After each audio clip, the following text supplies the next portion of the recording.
Hello everyone, welcome to physics universe. तो आज हम लोग करंट इलेक्ट्रिसिटी से एक बहुत ही अच्छे क्वेश्चन पर डिस्कस करने वाले हैं, जो कि एसईवी से लिया गया है। पेज नंबर 201, क्वेश्चन नंबर 44 आपको ये देखने को मिल जाएगा। इसमें कहा जा रहा है 12 रजिस्टर है, जो कि ये क्यूब का जो साइड होता है, क्यूब का टोटल 12 साइड होता है और हर साइड का रेजिस्टेंस आर है। तो इसमें कहा गया कि जो डायगोनली अपोजिट कॉर्नर है, यानी ए और जी के बीच का इक्विवेलेंट रेजिस्टेंस कितना होगा, ये आपको बताना है।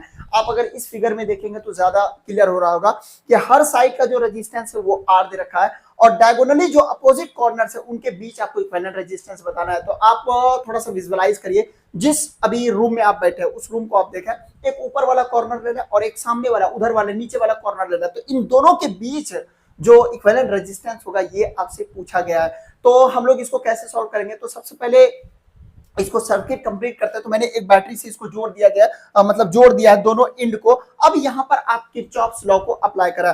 तो अकॉर्डिंग टू किरचॉफ्स लॉ आप जानते हो कि हमें एक लूप बनाना पड़ेगा और लूप हमें यहाँ पर पहले फाइंड आउट करना पड़ेगा। तो मैं लूप मान लेता हूं कि ए से शुरू करते हैं, मतलब कई तरीका है जाने का। मैं जा रहा हूं ए से बी, बी से एफ, एफ से जी और फिर जी से होते हुए ए तक। यानी कि मैं अप्लाई कर रहा हूं लूप रूल, जो कि सेकेंड लॉ है, केवीएल भी इसको बोला जाता है, for the loop A B F G A के लिए। राइट, ये हमारा पूरा एक साइकिल हो गया। अब सबसे पहले मैं करंट को डिस्ट्रीब्यूट करा दे रहा हूं कि करंट कहां से कहां तक जा रही है। अब यहां से करंट बहना शुरू किया आई।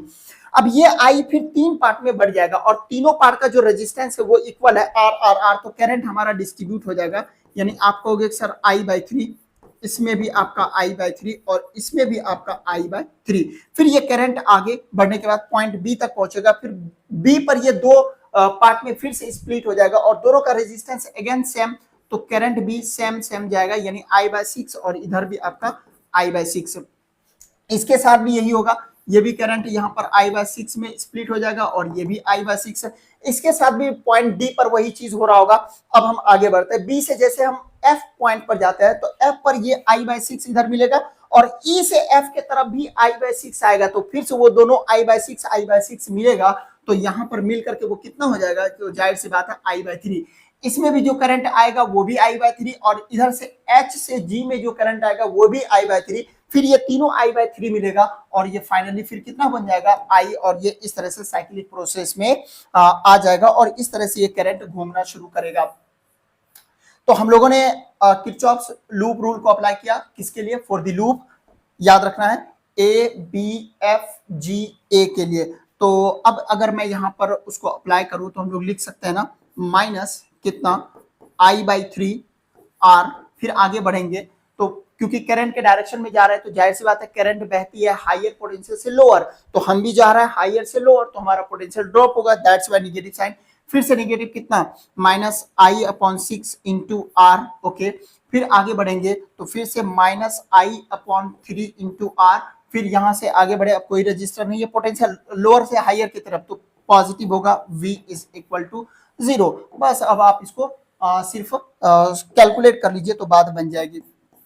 तो मैं लिख सकता हूं क्या, आई बाय आई आर को मैं कॉमन ले रहा हूं, तो देखिए तो क्या बच जाएगा, माइनस आई आर को कॉमन ले लिया तो क्या बचा यहाँ पर, one by three plus one by six plus one by three, और इस v को उधर भेज दिया तो minus v, minus minus cancel out हो जाएगा। और फाइनली हम लोग लिख सकते हैं r इंटू, इन सारे को जोड़ेंगे तो एलसीएम हो जाएगा सिक्स, तो two plus one plus two, यही होगा ना, two plus one plus two, हाँ एलसीएम ले लिया, इज इक्वल टू v। और नीचे मैं i को भी भेज दे रहा हूँ, ये वाला जो i था मैंने उसको भेज दिया। तो अब आप बोल सकते हो दो दो चार एक पांच, यानी 5r upon six is equal to r। ये हमारा r इक्वलेंट आ गया, यानी v बाई i को तो हम r ही बोलते हैं ना। तो इतना कुछ आंसर होगा, काफी इजी वे में सॉल्व कर सकते हैं अगर आप इसमें किरचॉफ्स लूप रूल को अप्लाई करते हैं। क्या क्या मैंने कि दोनों कॉर्नर के लिए मैंने किरचॉफ्स लॉ को अप्लाई किया और मैंने पाथ चूज किया कौन सा, ए बी एफ जी। आप रास्ता ये भी चूज कर सकते थे, ए डी एच जी फिर ए तक, ठीक ना। तो कोई भी रास्ते से आप जा सकते थे, अंदर से होते हुए भी जा सकते थे, लेकिन उतना घूमने फिरने की क्या जरूरत है। जो सबसे इजी तरीका है उसको आप चूज करिए, जो आपको बेटर दिख रहा है उसको आप लीजिए और वो ज्यादा बेटर रहेगा। तो मैं फिर से एक बार रिपीट कर रहा हूँ, ए से बी गया, बी से एफ गया, एफ से जी गया और फिर जी से होते हुए वापस ए पर आया। करंट कैसे कैसे डिस्ट्रीब्यूट किया, यहाँ से आई, ये तीन पार्ट में बढ़ गया, I by three I by three I by three, फिर वो आई बाय 3 दो पार्ट में, आई बाय सिक्स, फिर इधर से आई बाय सिक्स, इधर से आई बाय सिक्स, आई बाय 3, फिर आई, और इस तरह से हमारा करंट डिस्ट्रीब्यूट हो गया। और एक चीज और याद रखना है, किरचॉफ का पहला रूल यही कहता है कि जो करंट है वो हमारा हमेशा कंजर्व रहेगा, कांस्टेंट रहेगा। तो वो भी यहाँ पर फॉलो हो रहा है, उसको भी अप्लाई, मतलब वो भी अप्लाई हो रहा है, तो कहीं कोई दिक्कत वाली बात नहीं है। तो चलिए ठीक है, इसको एक दो बार देखिए, प्रैक्टिस करिए, फिर हम लोग नेक्स्ट क्वेश्चन पर बड़ी जल्दी मिलेंगे। ठीक है, थैंक यू।